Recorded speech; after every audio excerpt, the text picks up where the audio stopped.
national Republicans propped up Jasmine Crockett to push her into a Senate run. The National Republican Senatorial Committee put out a poll in July with Crockett's name included because she had not been included in any of the previous polling. And then, sure enough, Jasmine Crockett responded to her polls by saying, the more I saw the poll results, I could not ignore the trends. And we're back. And we're back, you all. Thank you for watching today. Go ahead and hit that like button, my peep out. You know that it helps us out a ton. And of course it helps you because it helps us keep bringing you these stories every day. Now y'all, if you've been keeping up with politics at all, you have definitely heard the name Jasmine Crockett. You know your girl.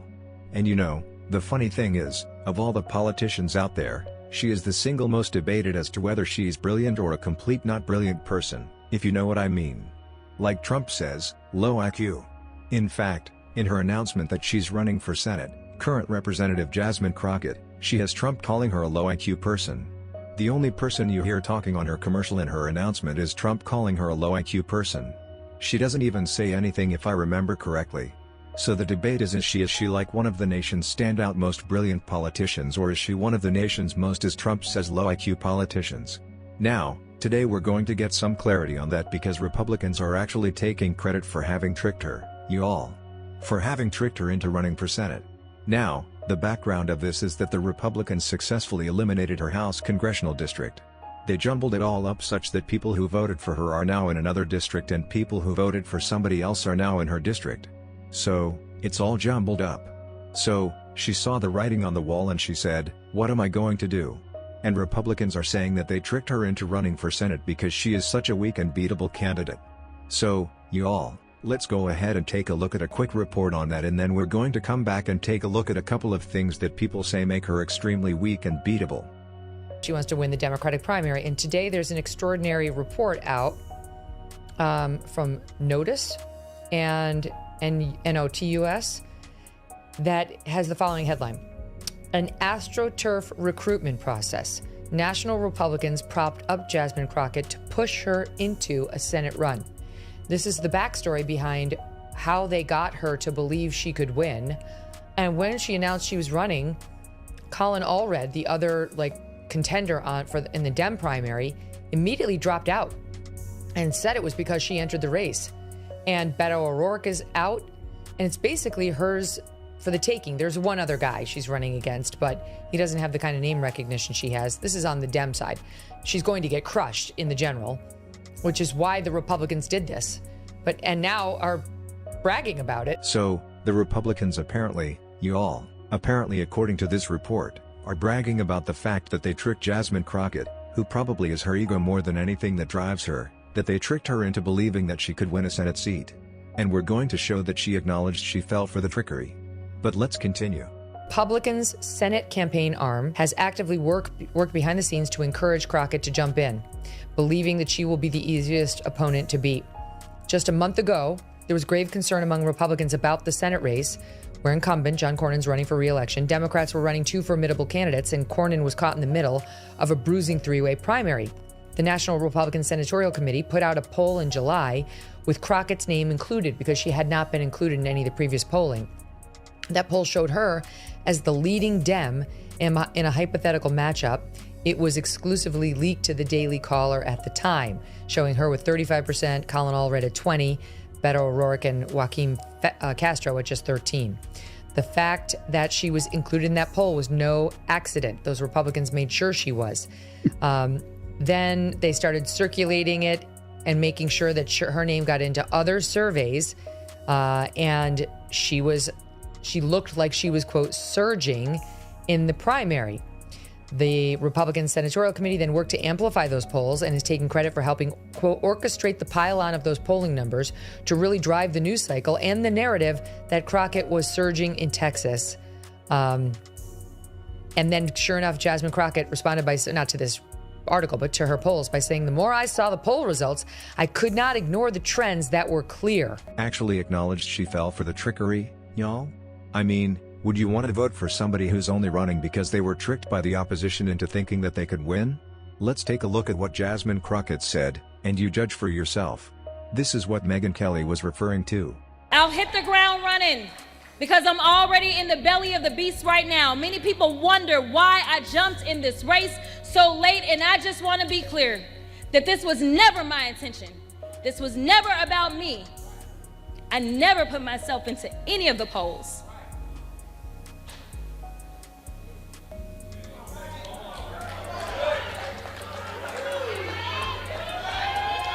Listen, my question was, which congressional seat would I be running for?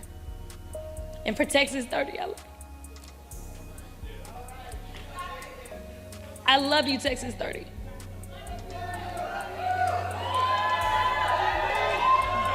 Okay, I'm gonna finish.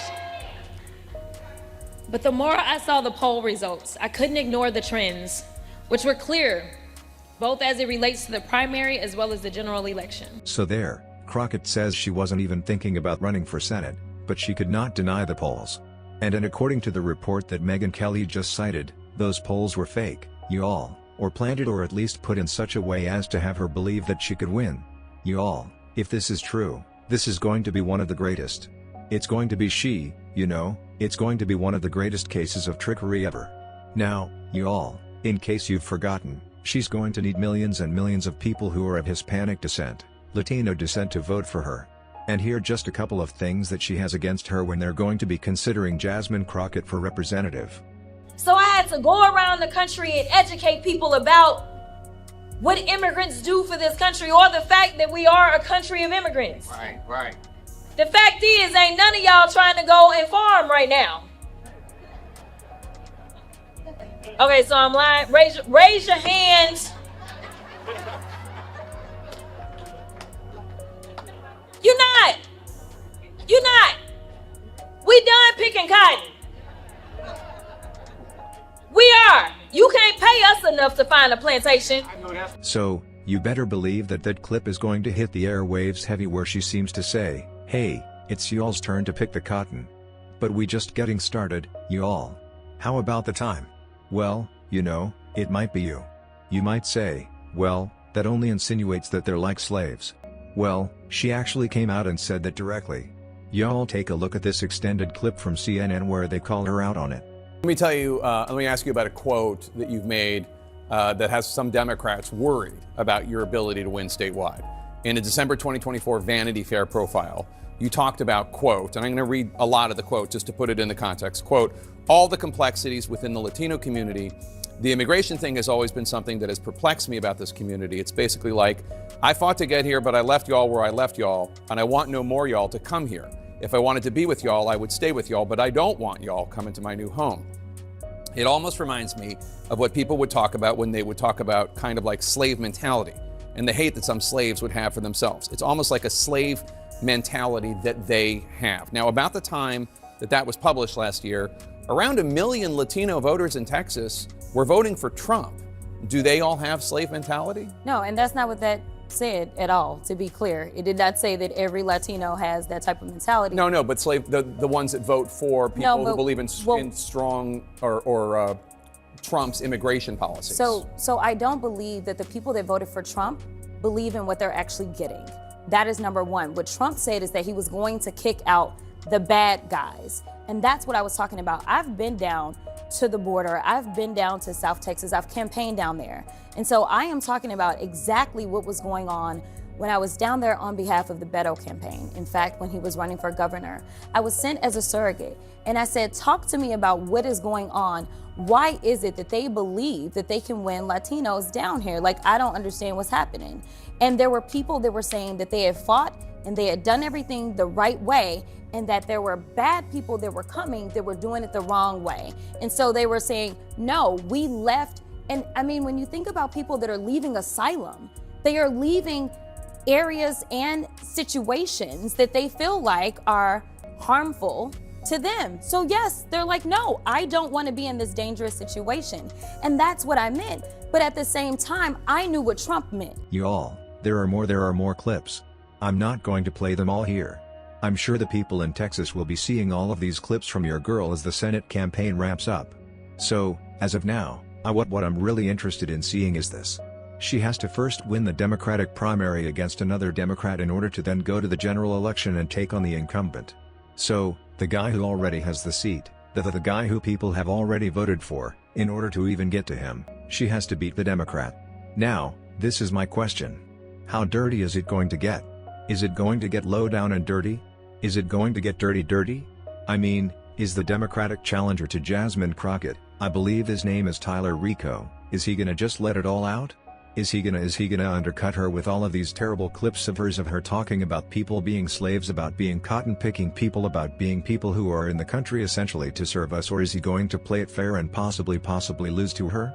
Frankly, we've already done a story where I predicted that the Democratic establishment will not support her. The people might. Some people might, but many people will not. She is very high on favorables. And I'm interested in seeing what's going to happen, you all. Anyway, let me know what you think. Do you believe this story first, that the Republicans tricked her into running because she's a weak candidate? Do you believe it? I'm not asking you, do you believe she's a weak candidate? I'm asking you, do you believe they tricked her? And I also like to know, what do you think is going to happen in the Democratic primary? Are they going to unleash all of these terrible sound bites on her? Or are they going to try to play civil? Let me know what you think, you all. Drop a comment down below. But before you do, please stop, hit the share button,